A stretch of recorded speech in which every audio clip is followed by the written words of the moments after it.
ॐ सहनाववतु सहनौ भुनक्तु सह वीर्यं करवावहै तेजस्विनावधीतमस्तु मा विद्विषावहै। ॐ शान्ति शान्ति शान्तिः। We'll chant the Guru Shishya Parampara Stotram. Narayana Samarambham Vyasa Shankara Madhyamam Asmadacharya Paryantam Vande Guru Paramparam.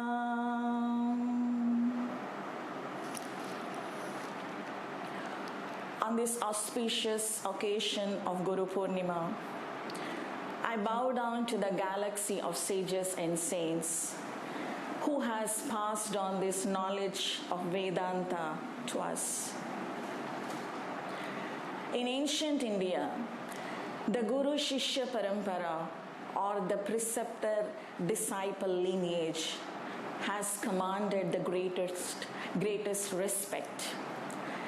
The Gurus used to impart the knowledge to their Sishyas and the Sishyas to their Sishyas.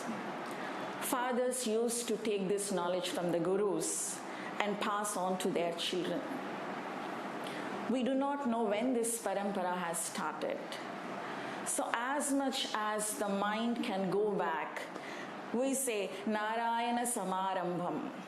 It has been started by Lord Narayana himself. Vyasa Shankara Madhyama, carried forward by Vyasa, Shankara, Asmadacharya Paryantam, and many Gurus. In few sects they say this is Sadashiva Samarambham. It has been started by Lord Shiva. In Bhagavad Gita, Krishna says, this knowledge I first imparted to the Sun God, to the Sun, to the Lord Sun. Sun gave this knowledge to his son, S-O-N son, Manu, and Manu to Ikshvaku, and Ikshvaku, that is how this knowledge has been passed to the solar dynasty.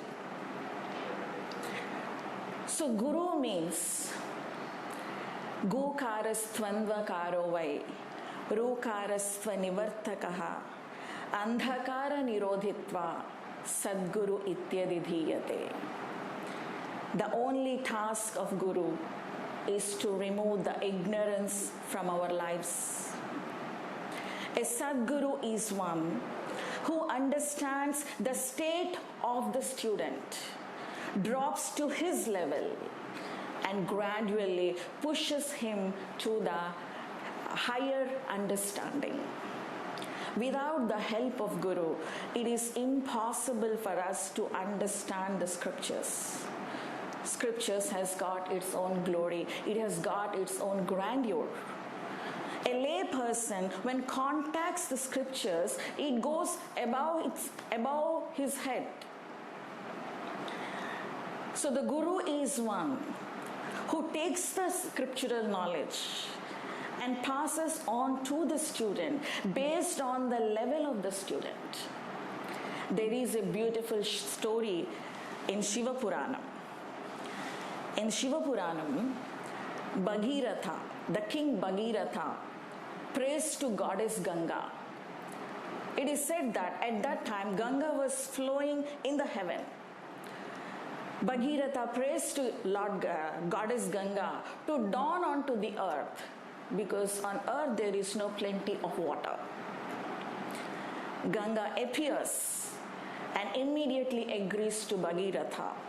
But she says, there is one problem. My force is too high that I create a bore on the earth and go to Patala. So I need someone who can hold me, who can receive me. And goddess Ganga suggests Lord Shiva. He is the most eligible person to receive me. Then Bhagirath prays Lord Shiva to receive Goddess Ganga. Shiva agrees to it. That is why we see Goddess Ganga on the head of Lord Shiva. He held her in his Jatajuta and releases a small trickle. This story has got a significance.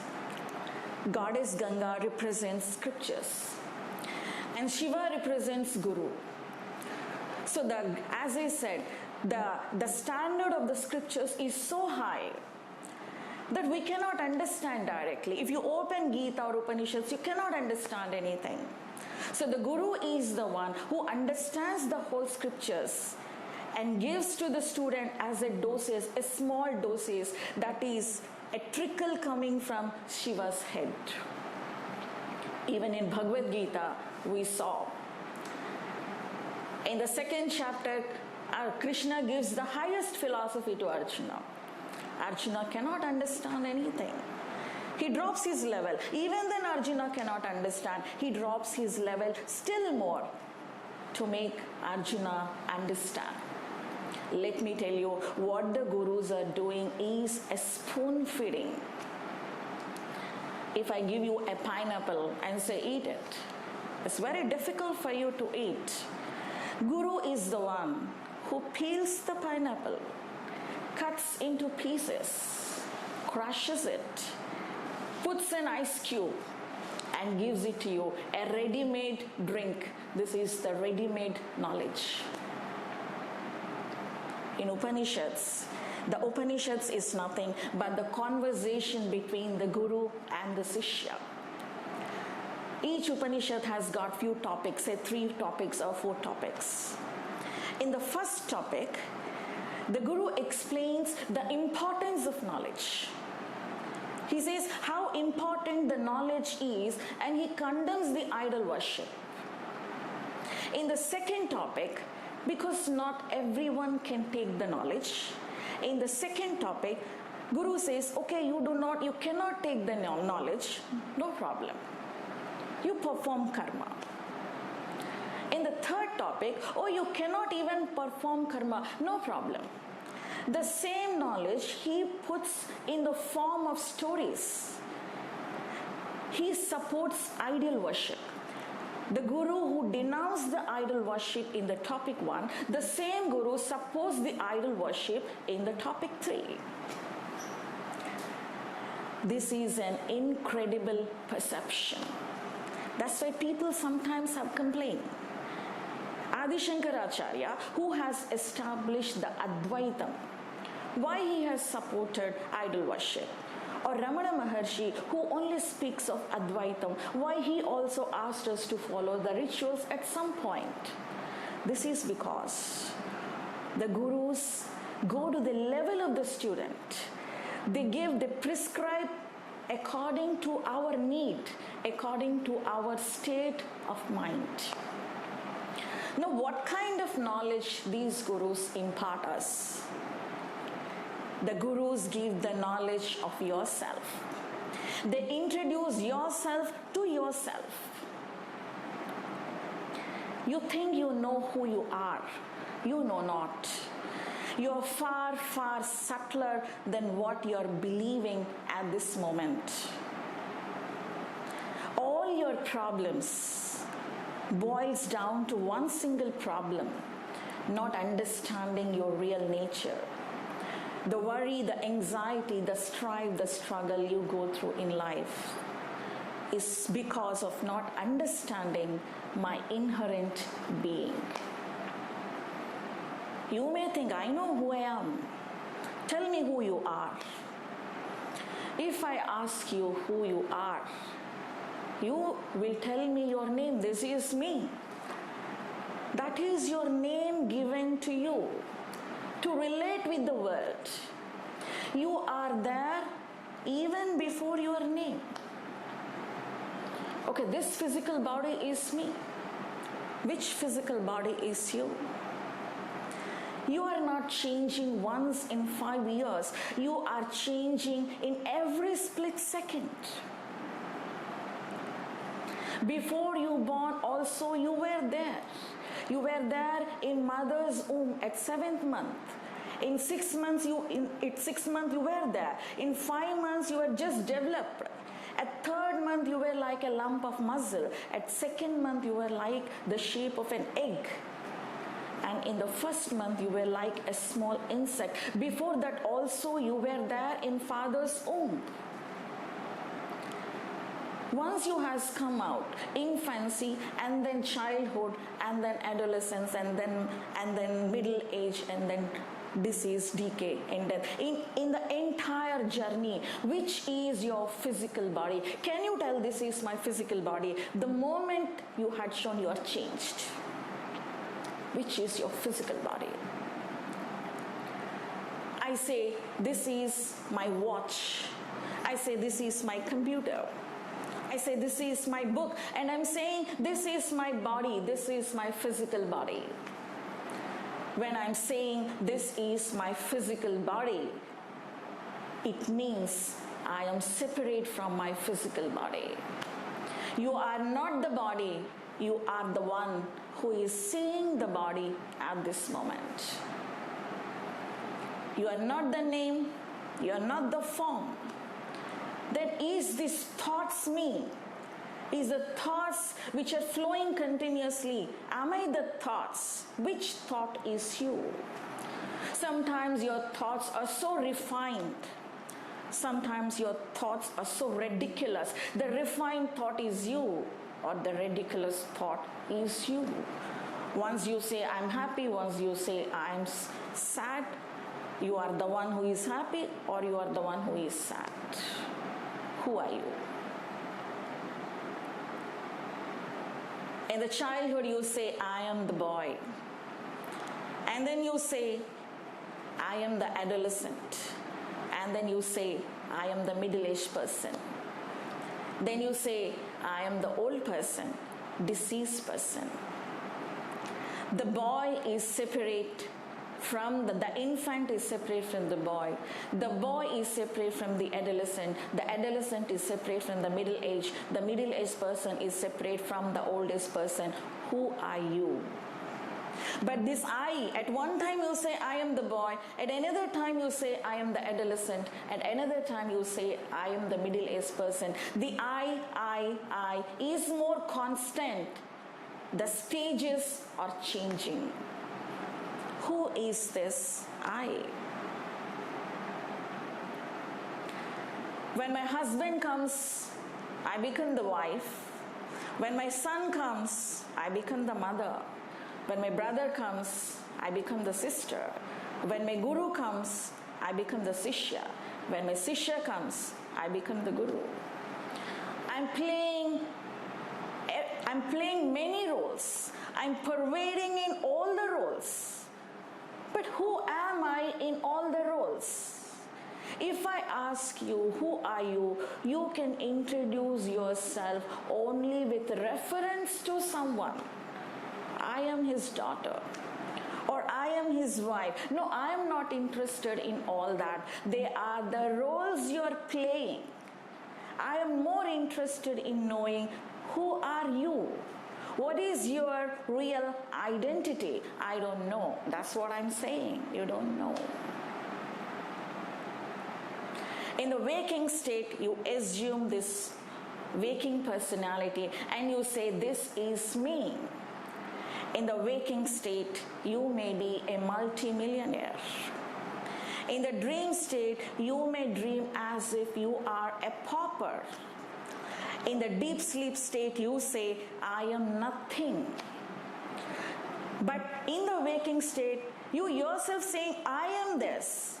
In the dream state, you are saying, I am this. In the deep sleep state, you are saying, I am this. The states are changing, but the I in all the states is very, very constant. Who is this I? Our only business in life is to find out this I, and we are doing all the business except this. The famous Guru Shishya pair in spiritual lobbies One of the famous pair is King Janaka and Ashtavakra. One day King Janaka dreams that he is a beggar. You and me, if we dream, we forget about it, but he is King Janaka. So he asks everyone, am I the King Janaka who has dreamt yesterday that I am the beggar? Or am I the beggar who is dreaming at this moment as King Janaka? I repeat, am I the King Janaka who has dreamt yesterday as a beggar? Or am I the beggar who at this moment dreaming as King Janaka? No one could answer Janaka. Ashtavakra, his guru, he answered Janaka. Janaka, you are neither the king nor the beggar. In the waking state, your supreme self has assumed the personality of a king. In the dream state, your supreme self has assumed the personality of a beggar. In the deep sleep state, your supreme self has assumed the personality of nothing. You are neither the king nor the beggar nor the nothing. You are that supreme self which is pervading in all the three states. That is you. Because of not knowing my original nature, my inherent being, I am caught up in this bondage. When I say bondage, I mean the cycle of birth and death. Human beings have got desires. To fulfill their desires, they perform karma, they perform action. Any action you perform, good, bad, or worst, in this life, you need to reap the consequences. You need to exhaust the fruit of your actions. To exhaust the fruit, you again born. Do karma, again to exhaust the fruit of karma, again you born. This is called the cycle of birth and death. Desire leads to action. Action leads to fruit. Fruit leads to another birth. That's why Shankaracharya in Bhajagovindam says, Punarapi jananam, punarapi maranam, punarapi janani jathare shayanam. Iha samsare bahudustare, kripaya pare pahi murare. You're born again, you die. Again you born, again you die.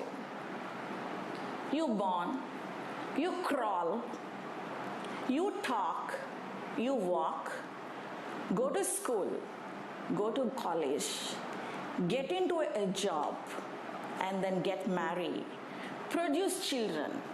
After that, worrying about the children, and then grow old, disease, decay, death, again you come back. Again you born, you crawl, you walk, you talk.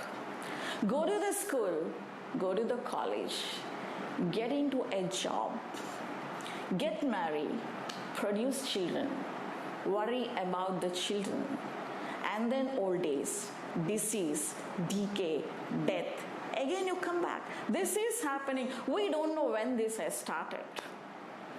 That's why one of the shlokam of Guru Stotram, it says, Aneka janma samprapta karma bandha vidhayine atma gnana pradanena tasmai shri gurave namaha. Aneka janma samprapta. This karma, this bag of karma, this baggage of karma, we are carrying from Aneka janma. It doesn't belong to this janma. Guru is the one who breaks this karma, who breaks this cycle of birth and death. How? Atma Gnana Pradanena. By giving the knowledge of self. That is why only Guru has got this capacity to relieve us from this bondage of birth and death. The only way is by gaining the knowledge of self. That's why we say, Gurur Brahma, Gurur Vishnu, Guru Devo Maheshwaraha, Guru Sakshat Parabrahma, Tasmai Shri Gurave Namaha. Guru is above all Brahma, Maheshwara, Brahma, Vishnu and Maheshwara. Just now we had put the Dakshinamurti Stotram. There is a beautiful story how this Dakshinamurti Stotram has started. The 4 rishis called Sanat, Sanat Sujata, Sanatananda, Sanat Kumara, the 4 rishis, they wanted to gain the Atma Gnanam. They are not interested in the world. They are mumukshus. They are not interested in the world. To gain the Atma, go to Brahma and take the Atma Gnanam. When the rishis go to Brahma Lokam, they see that Brahma is, Saraswati is nicely playing the veena and Brahma is reveling in the veena. The 4 Sishyas, the 4 rishis are not happy. What is this? We came to them to gain the Atma Gnanam, but they are reveling in their own world. They were not happy. And then these 4 rishis then go to the Vaikuntham, Lord Narayana. There in Vaikuntham, Lord Narayana in Ananta Shayanam sleeps and Lakshmi will be pressing, Goddess Lakshmi will be pressing his feet. The 4 rishis, they see there at Saraswati and Brahma there is some gap. Here the lady is very near, Lakshmi is very near to Vishnu. It seems they are still engrossed, more engrossed in their world. They were not happy. And then these 4 will go to Kailasham. Let us go to Lord Shiva and take the knowledge. When they go to Kailasham, they are stunned. Lord Shiva and Parvati are like Ardhanarishwaras. You know, they are in one body, male and female body, and they are dancing. The gurus, with utmost despair and discontentment, the 4 rishis wanted to drop their physical body. No, we don't want it. Because where we will go? If we went to Brahma, we went to Vishnu, we went to Maheshwara. And we did not gain that confidence that they will teach us the Atma Gnanam, because they themselves engrossed in their own way, in their own world. They were about to drop their physical body. And then Dakshinamurti appears. Sukanya, can you keep that post of Dakshinamurti once?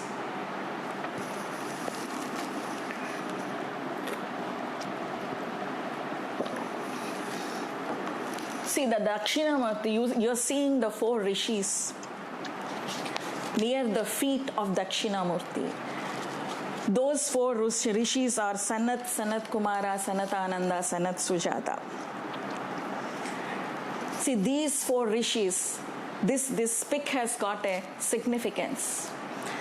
These 4 rishis represent the 4 kinds of living species. I told you many times, there are 84 lakhs of living species. 21 plus 21 plus 21 plus 21. So the 21 means the first 21 species has come from Udbhijam. They had come breaking the seed. The next 21 has come breaking the egg, Andajam. The next 21 species has come from moisture. And the last 21 has come from the mother's womb. You know, they has come from the mother's womb. Andajam, Shvedajam, Udbhijam, Jarayjam. They represent the 4 rishis who is sitting at the feet of Dakshinamurti. And Dakshinamurti, under his feet there is a small, he is a small being. He is Ahankara. Means when you go at the feet of Dakshinamurti, Dakshinamurti will crush our Ahankara. And you know the whole posture of Dakshinamurti. The world is made up of time, space, and causation. All the time, space, and causation you see in the idol of Dakshinamurti. The sun and the moon, in the both sides of his head, represents the time. And his whole body, you know, the 5 Panchabhutas. When I say space, means space first plus the 4 Panchabhutas. The Panchabhutas you can see in Dakshinamurti's idol. You can see the fire, and on top of his head there is Ganga, just now I said, representing water. And his whole idol represents the earth. And in another hand there is Dhamarakam. See, in few pictures there is Rudraksha, and few pictures there is Dhamarakam. The Dhamarakam represents the space. The whole idol of Dakshinamurti represents the Panchabhutas. And the 4 rishis represents the causation. Causation means the tree born from the seed, and again seed comes from the tree. Chicken born from the egg, and egg comes from the chicken. This is the causation. All 3 put together is Dakshinamurti. Means what they are trying to explain is the entire Prakriti is Dakshinamurti. The entire Prakriti, this Vedantic knowledge, is spread over the entire Prakriti. That's why he is the Adi Guru. One thing I would like to explain in this picture. Sureshwaracharyalu, he is the student of Adi Shankaracharya, who is the author of Dakshinamurti Stotram. Explaining this picture, he uses the word Chitram. Chitram means Vichitram, surprising. What is Vichitram in this picture? If you see, Chitram Vatatator Mule.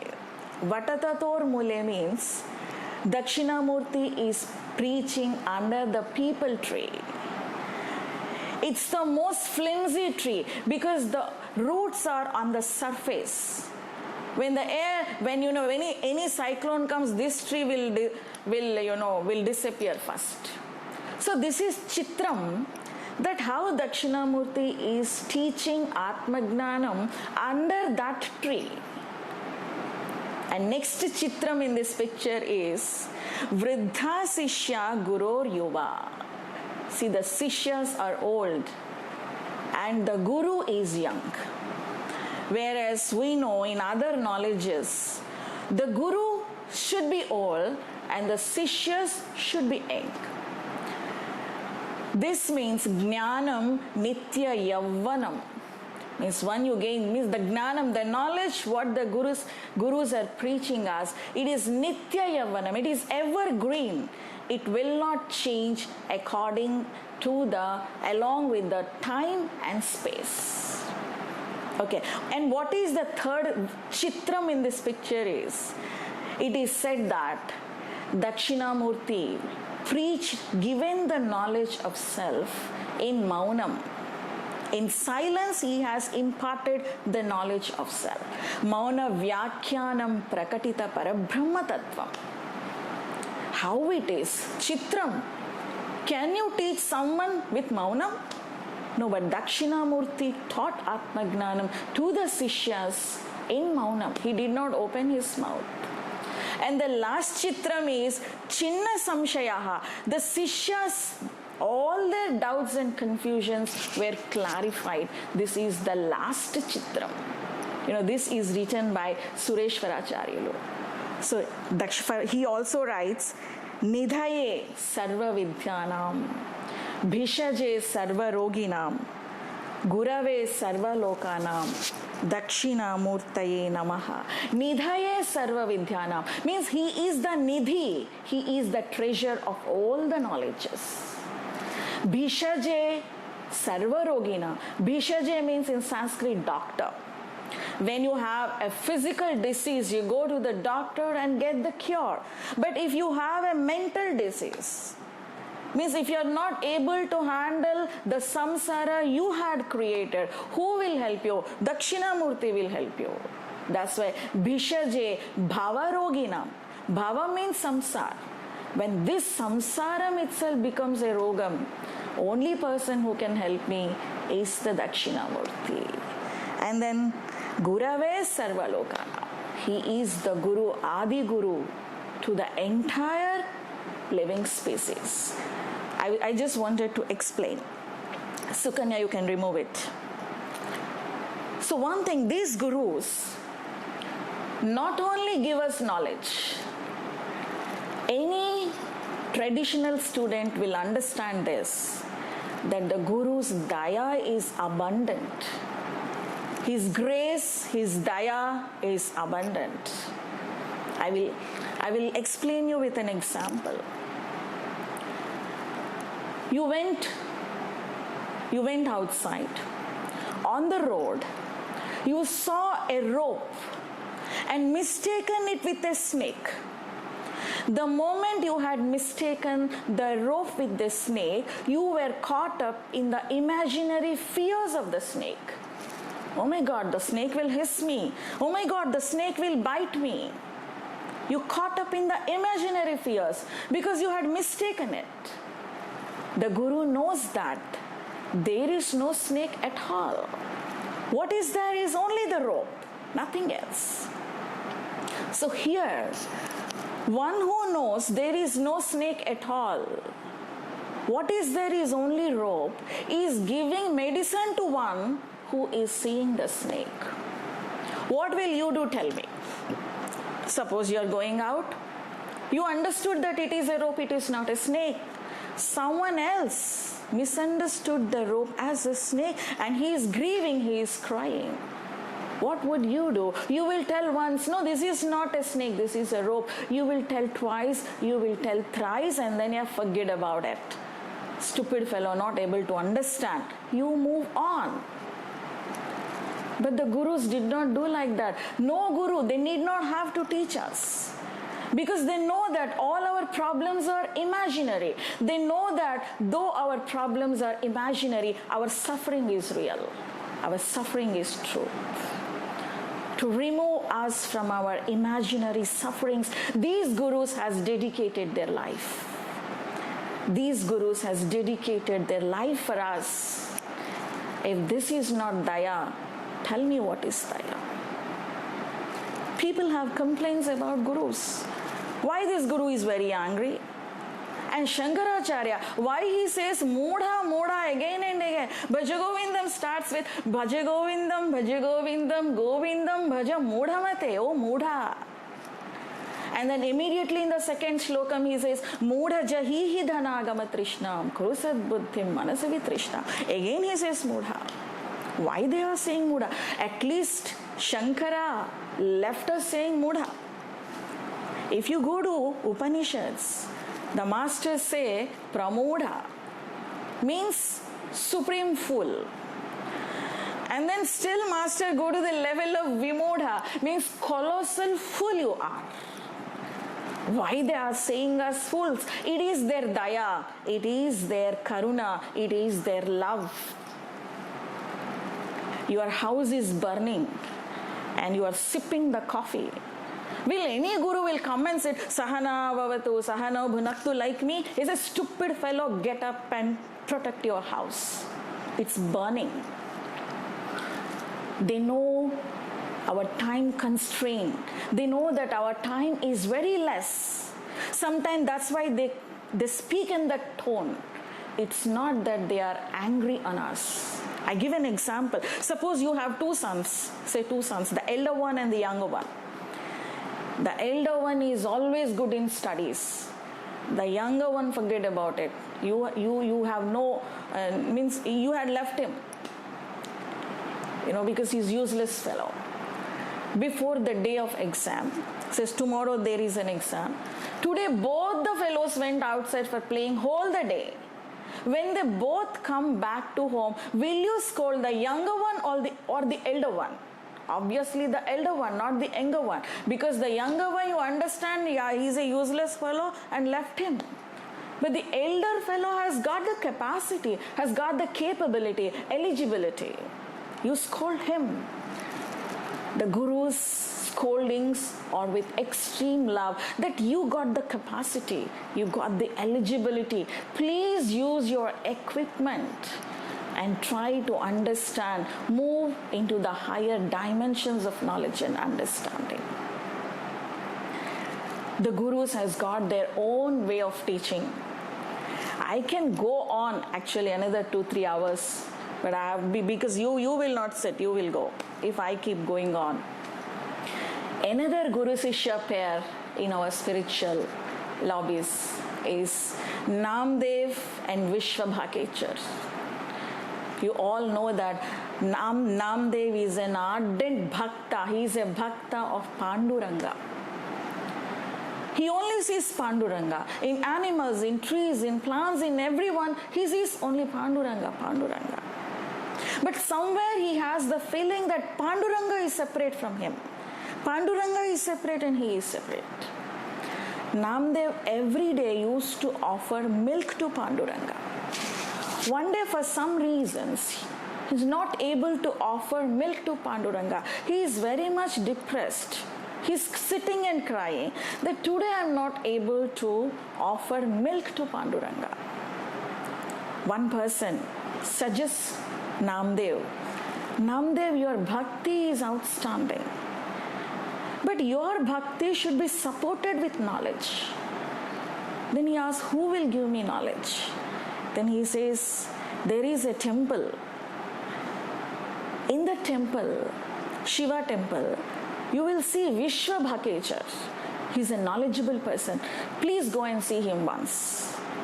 Namdev immediately go to that Shiva temple. In the sanctum sanctorium, he sees that Vishwabhakechar has put both his legs on Shiva Lingam and sleeping. Namdev, a bhakta, that this person is putting his legs on Shiva Lingam. He comes, what are you doing, sir? You're putting your legs on God? Vishwabhakechar says, oh yes, I became old. Can you remove my legs from the Shiva Lingam and keep it where God is not there, where Shiva is not there? Namdev will move his legs to the right, a lingam will prop up. Then he will move his leg to the left, another lingam will prop up. That is the time where Namdev understood that Shiva is not confined to the lingam, Shiva is all pervading. Panduranga is not confined to the idol, Panduranga is all pervading. This is where his bhakti merged with the jnanam. See, any seeker needs both bhakti and jnanam. You cannot separate that. They are like the two sides of the same coin. A guru is one. If you have too much of knowledge, you become dry. A guru is one who gives you devotion. And if you are too much devoted, following a blind faith, guru comes and gives you knowledge. Only bhakti without knowledge is a superstitious belief. Only knowledge without bhakti is arrogance. I know it, I know it. Guru is the one who balances both in the seeker. Again, I should say, this is an incredible perception. This is done by the Guru only. So scripture says, Durlabham traima vaitat daivanugraha hetukam manusyatvam mumukshatvam mahapurusha samshrayaha. These three are very, very durlabham, very, very rare. You will get it only when you have the blessings of the Almighty. What are there? Manushyatvam, to be born as a human being. And the second is mumukshatvam, means not only you are born as a human being, but you have mumukshatvam, means a burning desire to liberate. And the third is Mahapurusha Samshrayaha, the proximity of a Sadguru in life.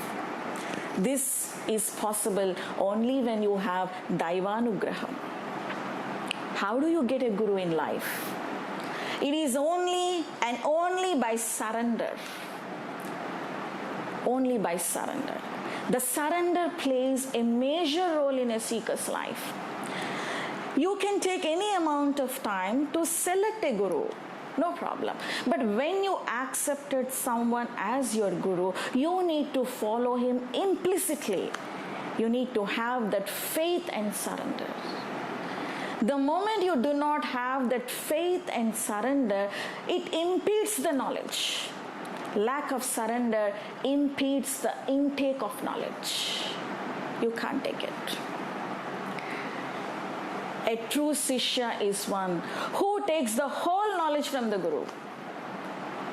And the true Guru is one who creates another Guru, not followers. And how can you take the whole knowledge from the Guru? Only when you have surrender. There is no other way. In the Bhagavad Gita, which contains 18 chapters, the entire first chapter is spoken by Arjuna. Krishna did not open his mouth because he knows that Arjuna has no surrender. He is seeing Krishna as his friend, not as a guru. When there is no surrender, if Krishna imparts the knowledge, Arjuna will be having value on Krishna, nor on his knowledge. So Krishna was eagerly waiting for the moment when Arjuna will seek surrender. And that happens in chapter 2, verse 7. When Arjuna says, Sishyasteham shadimam tvam prapannam.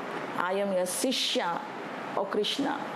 Please guide me. I am not able to understand what is dharma and what is adharma.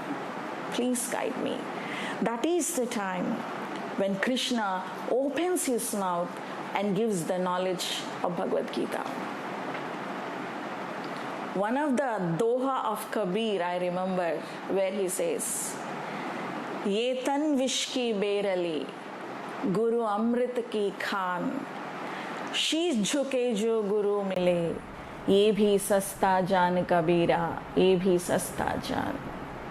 The moment you have surrendered, Guru comes into your life and you will get it easily. What you need is only surrender. See, all the great masters has got the highest surrender. Krishna in the whole Bhagavad Gita never said to Arjuna that I am giving you this knowledge. Time and again he uses the word uchyate, uchyate, means this is what told. This is what told by my gurus. You come to Upanishads, even the Upanishadic masters say, this is what we were told by our master. No Upanishad master arrogates the knowledge that I taught you. They had given the highest knowledge of mankind. No name. We do not know who has written the Upanishads because they felt it's not necessary. This is the total liquidation of ego. That's why it is said, Na guror adhikam tattvam, na guror adhikam tapaha, tattva jnanat param nashti, tasmai shri gurave namaha. There is no truth, better truth than the truth of Guru, than Guru. There is no superior service than serving our Guru. There is no superior knowledge than Atma Gnanam. I salute the Guru who is giving me this Atma Gnanam. Tasmai Shri Gurave Namaha. In India, the great masters has appeared as if there is an appointment. As if there is an appointment. Time and again we will see that the great sages and saints has appeared on the scene when we really need them.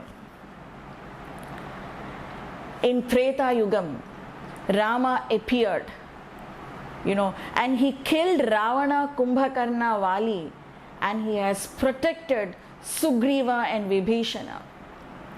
In the Dwapara Yuga, we saw Lord Krishna has protected Pandavas and destroyed the Kauravas. 5,000 years before, when this knowledge was scattered, Vyasa is the one who has brought all the knowledge into the Shaka system. In fact, the Guru Purnima marks the birthday of, says Veda Vyasa. I did not tell you that because you have been listening to that from past 2 days. You will say I am repeating the same thing. Vyasa, that is why we worship Vyasa as our, the Guru Parampara started from Vyasa's birthday, because he has put the whole thing in the Shaka system. The Vedas, the 4 Vedas, the Upavedas, the Ashtadasha Puranas, Ashtadasha Upapuranas, Vedangas, everything, Veda Vyasa has put in a Shaka system.